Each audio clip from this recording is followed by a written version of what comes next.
Hello, bonjour à vous et bienvenue sur ma chaîne YouTube. Aujourd'hui je vais vous présenter les cousettes que j'ai réalisées durant le mois de mars. D'habitude je faisais cette revue sur le blog par un article et je me suis dit que c'était beaucoup plus vivant si je faisais cette revue par vidéo, et comme ça je vais pouvoir répondre à toutes les questions que vous avez concernant mes cousettes. Alors aujourd'hui on va avoir 3 cousettes, 2 cousettes bébés et une cousette adulte pour moi. Donc il s'agit de celle-ci, c'est la robe Mira que j'ai postée sur mon compte Instagram tout récemment. Donc c'est une cousette réalisée dans un coton de la collection 1 de chez Stragier. Donc vraiment le tombé est superbe. J'ai eu peur que le tissu soit transparent, mais finalement je n'ai doublé que le haut et la robe n'est pas du tout transparente. Donc voilà, ça c'était concernant le tissu qui est vraiment d'une qualité dingue. Donc c'est un coton mais il a un petit fini, je peux pas vraiment dire satiné parce qu'il n'est pas brillant, mais il est très très doux et très agréable à travailler. Voilà pour le tissu. Maintenant, concernant le patron, donc je suis partie de Mira. Mira, c'est un de mes patrons de base préférés de tous les temps de chez Fibre Mood. Alors Fibre Mood, si vous ne connaissez pas, c'est un magazine. Il y a un magazine qui sort, je crois, tous les 3 mois et qui comporte plein de patrons adultes-enfants, mais vous pouvez les acheter par PDF directement sur leur site internet.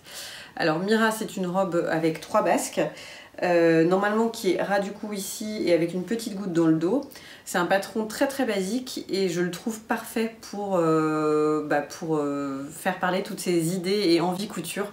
Donc par exemple si vous voulez rajouter des froufrous aux manches, si vous voulez rajouter un froufrou extérieur avec le bord en ourlet rouloté, si vous voulez modifier le décolleté, si vous voulez modifier les manches, enfin vraiment libre à vous de faire toutes les modifications en partant de ce patron de base et sans avoir de connaissances en modélisme, hein, parce que je n'ai aucune connaissance en modélisme.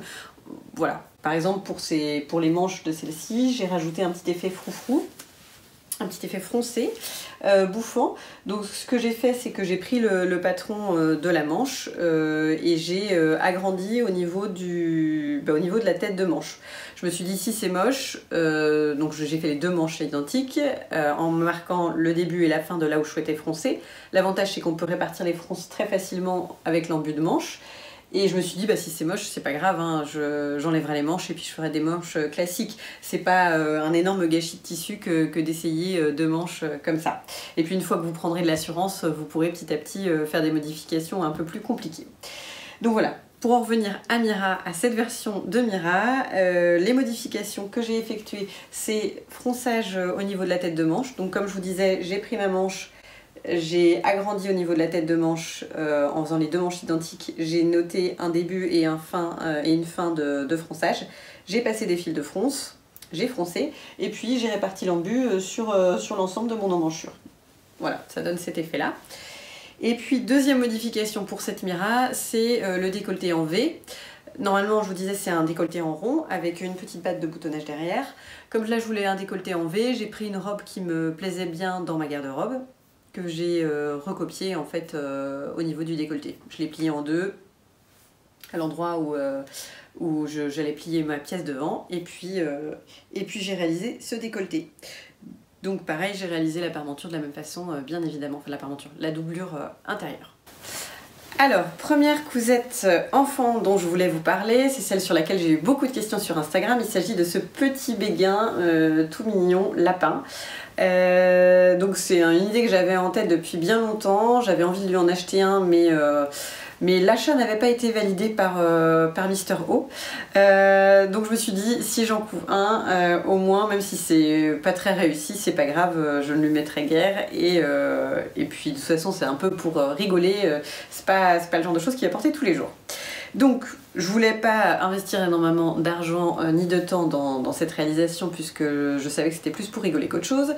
J'ai utilisé des vieux draps en lin, du stock de ma maman en fait qu'elle m'avait donné, et puis à l'intérieur j'ai utilisé le tissu Les Fleuris de chez Froufrou Paris dont il me restait une chute également. Pour le patron, je suis partie d'un patron gratuit, donc vous retrouverez le lien du patron gratuit dans la description de la vidéo. C'est un patron qui est offert par Pearl Sew et c'est normalement un béguin mais d'été avec une visière. Donc voilà, la visière je ne l'ai pas découpée, je ne l'ai pas utilisée. J'ai surtout utilisé cette partie-là comme gabarit parce que j'avais aucune idée de quelle taille utiliser, donc je l'ai fait en 6-12 mois. Et il y a également un rectangle, donc ce rectangle-là, qu'il faut découper. La taille est donnée en inch sur le site internet. Il suffit de faire une petite transaction non. Une conversion. Voilà, il suffit de faire une conversion et vous aurez la taille en centimètres. Pour les oreilles, donc j'ai suivi les indications du montage du patron, c'est-à-dire assembler les côtés et puis ensuite assembler la doublure et l'extérieur. Quand j'ai assemblé les côtés, j'ai glissé les oreilles de lapin. Pour les oreilles de lapin, je suis partie complètement au pif. Je vais vous donner les longueurs que j'ai utilisées. Donc j'ai réalisé une oreille d'une longueur de 30 cm et de 9 cm de large. Donc vous dessinez l'oreille que vous souhaitez et n'oubliez pas de rajouter les marges de couture.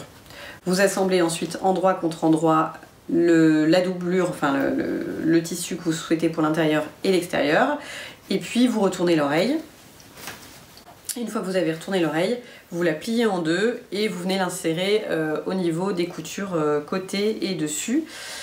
Donc ici, moi je l'ai fixé à 4 cm du bord. Je pense que ça aurait été un peu plus joli si je l'avais mis un peu plus en arrière. Donc je vous conseille de mettre au moins 5 cm par rapport à l'avant du béguin. Voilà. Donc c'est vraiment tout simple à faire. Si vous avez des questions, bah, n'hésitez pas à me les poser. Ça m'a pas pris, ça a dû me prendre 2 heures de couture. Ça m'a fait énormément rigoler de prendre les photos avec le Baby O. Et je trouve que le résultat des photos est canon. Donc voilà, je suis contente d'avoir pris le temps de réaliser ce petit béguin, même si c'est clairement pas un essentiel de la garde-robe, on est bien d'accord. Alors, dernière cousette que je voulais voir avec vous, il s'agit des 2 barboteuses enfants que j'ai fait. Donc j'en ai fait 2 assorties, une pour ma nièce, donc la cousine de Baby O, et une pour Baby O. Le soleil se lève. Donc je vais déjà décrire celle de Baby O qui est vraiment celle du patron de base. Donc je suis partie d'un tutoriel gratuit, c'est pareil, je vous mets le lien vers le tutoriel dans la description de la vidéo. Donc c'est un patron enfin le site est en espagnol, donc la personne réalise des vidéos et elle parle en espagnol dessus. Bon, je suis une quiche en espagnol, j'ai toujours été dans le plus mauvais groupe de mon école d'ingé et malgré tout j'ai réussi à comprendre. Donc ne vous inquiétez pas, même si vous ne parlez pas un mot d'espagnol, je pense que c'est tout à fait compréhensible. Donc elle fournit le patron à télécharger en PDF et puis à côté il y a la vidéo explicative. Ça se fait vraiment très facilement, les finitions je trouve sont joliment pensées et pour un patron gratuit je trouve que ça fait vraiment le taf, surtout voilà, je me vois bien cet été, ça va être très sympa. C'est la petite barboteuse de base, le patron qui est offert par Mothermine.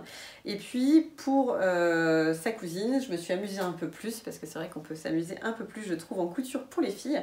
Et j'ai rajouté des petits froufrous au niveau des bretelles et une broderie sur le devant. Alors pour la broderie, voilà ce que ça donne. Je suis partie totalement en freestyle. D'habitude en broderie, je dessine très clairement ce que je veux broder avant avec un stylo pilote friction. Si jamais vous n'avez jamais brodé, je vous remets le lien aussi. Enfin, j'ai fait une vidéo sur comment reporter son motif sur les tissus que l'on souhaite broder. Il y a plein de petites astuces pour vous faire gagner du temps. Je parle évidemment du pilote friction, mais ça c'est une astuce bien connue.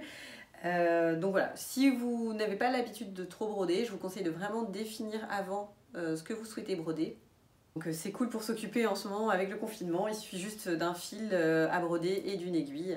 Donc voilà, la petite broderie que j'ai réalisée, ça m'a pas pris énormément de temps, ça m'a bien amusé et je trouve que ça donne un charme particulier à cette petite barboteuse et ça la rend encore plus personnelle. Pour les fronces, donc normalement les bretelles sont cousues en U, puis on les retourne. Là, comme je voulais rajouter des fronces, j'ai tout préplié et en fait j'ai fait une couture tout du long de la bretelle pour pouvoir insérer les fronces. Pour les fronces, c'est juste un rectangle de 7 cm de largeur et de longueur 1,5 fois la bretelle que j'ai froncé et puis inséré dans la bretelle. Donc voilà, sur celui-ci, il me reste encore les boutons à coudre, mais je n'ai plus de boutons en stock depuis le confinement. Enfin, j'ai plus de boutons de cette taille-là qui pourraient aller en tout cas avec le tissu. Donc je vais attendre la fin du confinement pour pouvoir terminer cette petite barboteuse et puis l'offrir à ma nièce. Voilà, donc voilà pour les cousettes du mois de mars. J'espère que cette revue en vidéo vous aura plu. Pour les cousettes du mois de février, je suis restée sur l'ancien format, c'est-à-dire un article, mais dorénavant, je pense que ça sera sous format vidéo, en tout cas si ça vous plaît bien évidemment. Donc n'hésitez pas à me laisser un commentaire ici ou à mettre un like pour que je continue sous ce format ou pas.